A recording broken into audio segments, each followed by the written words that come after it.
नमस्कार दोस्तों, हमारी आज की इस कहानी का नाम है सैली। जब सब कुछ मायके से लाना है तो काम भी मायके का ही करूंगी ना। फटाफट रसोई का काम निपटाकर संध्या अपने कमरे में दौड़ी चली आई। बाहर घर के सदस्य सब तैयार हो चुके हैं और संध्या को भी अभी तैयार नहीं हुई है।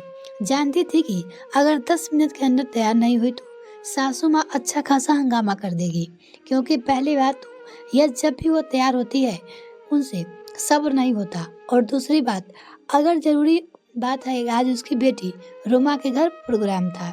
यह तो शुक्र मनाओ कि संध्या रसोई से जाने से पहले खुद के कपड़े तो निकाल कर रख दिए थे। अब फटाफट हाथ मुंह धोकर कपड़े चेंज कर लिए। हल्का फुल्का मेकअप किया ही था कि इतने बाहर से पति मयंक की आवाज आने लगी। अरे संध्या, कितनी देर लगेगी तुम्हें? जल्दी आओ ना, देर हो रही है, उसके पति बोले। इससे पहले कि संध्या कुछ कहती, सासू माँ राशि जी ने चिल्लाना शुरू कर दिया।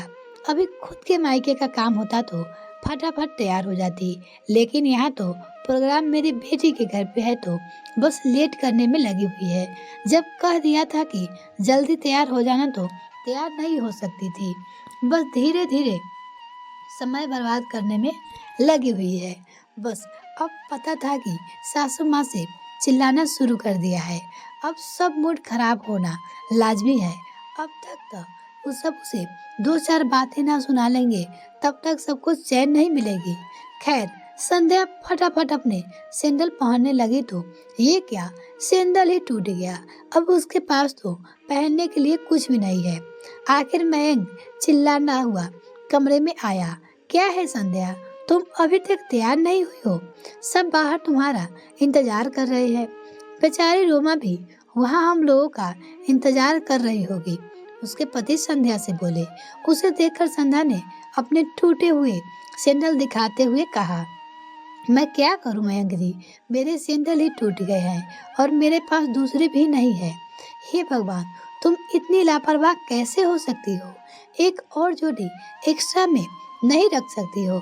जाकर देखो, मम्मी की कोई सैंडल रखी हो तो वो पहन लो, उसके पति ने बोले। पर मम्मी जी के सैंडल मुझे कैसे आएंगे? मम्मी जी के पैर मुझसे छोटे हैं, संध्या ने तो धीरे से कहा। इतने में सासू माँ भी दंदानती हुई कमरे में आ गई और चिल्लाते हुए बोली अपनी बहू से, अरे चलना है या नहीं? क्या तुम दोनों को देर नहीं हो रही है? फिर संध्या हाथ में टूटे हुए सैंडल देखकर चिल्लाते हुए बोली, बस शुरू हो गया इसका तमाशा। कभी एक दिन में ऐसा हो गया है कि जब कहीं जाना हो तो और इसका तमाशा शुरू ना किया हो। अब शुभ काम में जा रहे हैं और ये तोड़ फोड़ मचा रखी है।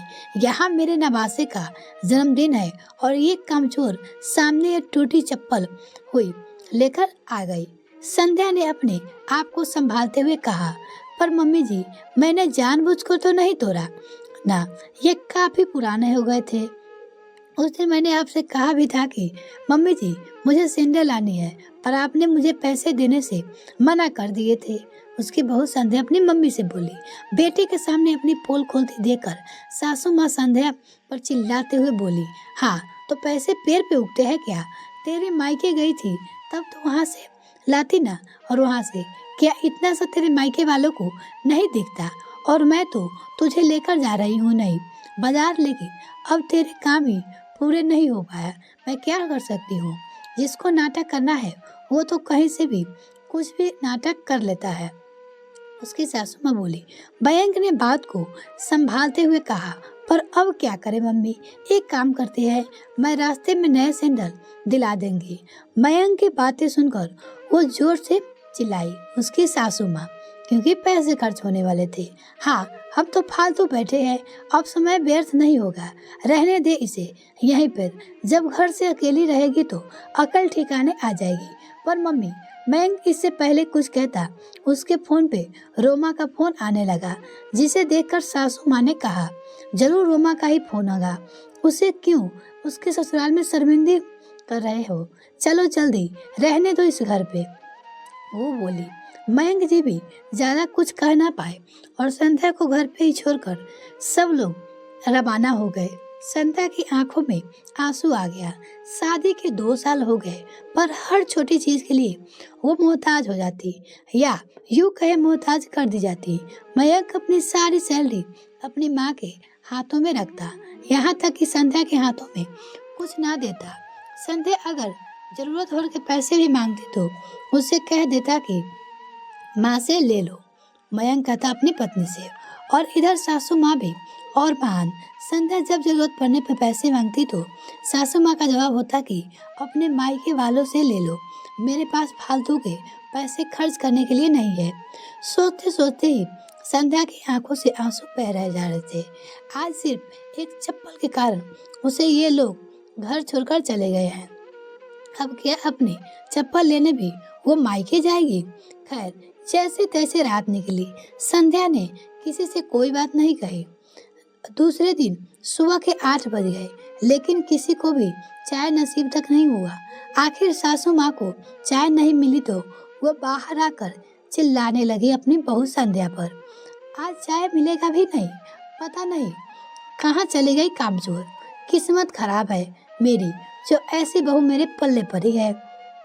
थोड़ी देर बाद संध्या अपने कमरे से तैयार होकर बैग लेकर बाहर निकली तो उसे देखकर सासू माँ बोली अपनी बहू संध्या से, ये सुबह सुबह कहाँ बन ठन के निकली हो? अभी तक तो हमने चाय भी नहीं पी है, घर पे काम कौन करेगा? उसकी सासू माँ संध्या से बोली। सासू माँ की बात सुनकर संध्या मुस्कुराकर बोली कि सासू माँ, अपने मायके जा रही हूँ नई चप्पल लेने के लिए, वो अपनी मम्मी से बोली। उसकी बात सुनकर सासू माँ तमतमाते हुए बोली अपनी बहू से, और जहाँ जाना है वहाँ जा, पर पहले घर का काम करके जा, चाय नाश्ता तैयार करके जा। वो बोली खाना बनाने के लिए। और ऐसा है कि सासू माँ, जब सब कुछ मेरे मायके वालों से ही लेना है तो काम भी मायके वालों को ही करूँगी ना। अब आप लोगों की तो औकात नहीं हो चप्पल खरीदने की, तो उन्हीं के पास जाना पड़ेगा। आपका घर है, आप लोग कीजिए अपने घर का काम। उसकी बहू संध्या अपनी सासू माँ से बोले जा रही थी। सासू माँ ने गुस्से में मयंक की तरफ देखा तो मयंक भी नजरें झुकाकर बैठा हुआ था। अरे कुछ तो बोलता क्यों नहीं? क्या बोलूं मैं तो कल भी कुछ नहीं बोला था और आज भी कुछ नहीं बोलूंगा। मुझे तो संध्या का कहना भी गलत नहीं लग रहा। मयंक ने अपनी पत्नी के पक्ष में बोलता है। मयंक ने कहा तो सासू माँ उसे डांटते हुए बोली मयंक से, उस अपनी बहू से, तो तुझे तेरी माँ की गलत लग रही है? नहीं माँ, आप गलत नहीं हो, गलत तो मैं हूँ। मैं ये भूल गया था कि मैं शादीशुदा हूँ। मेरी पत्नी को भी खर्चे के लिए पैसे की जरूरत पड़ती होगी, तो कुछ खर्चा उसके हाथ में भी देने चाहिए था। और मैं नालायक सारी सैलरी आपके हाथ में लाकर देता था, पर अब नहीं। अब मैं सारी सैलरी आपके हाथ में देने की जगह कुछ खर्चा संध्या के हाथ में जरूर दूंगा, ताकि उसे कोई भी सामान खरीदने के लिए मायके का मुंह देखना ना पड़े। आखिर बेटी बहू का पक्ष बोलते देखकर सासू माँ कुछ कहते ना बनी। वही उस दिन मयंक ने छुट्टी लेकर संध्या को उसकी जरूरत की चीजें की शॉपिंग करवाई। यह कहानी आपको कैसी लगी कमेंट सेक्शन में लिखना ना भूले। इसी तरह कहानी सुनने के लिए जुड़े रहे हमारे साथ। तब तक के लिए धन्यवाद। अगर मेरे चैनल को अभी तक सब्सक्राइब नहीं किया तो प्लीज मेरे चैनल को जल्दी से सब्सक्राइब कीजिए, तो साथ में बेल आइकन प्रेस करें ताकि मेरे और वीडियो का नोटिफिकेशन सबसे पहले आपको मिल सके। धन्यवाद।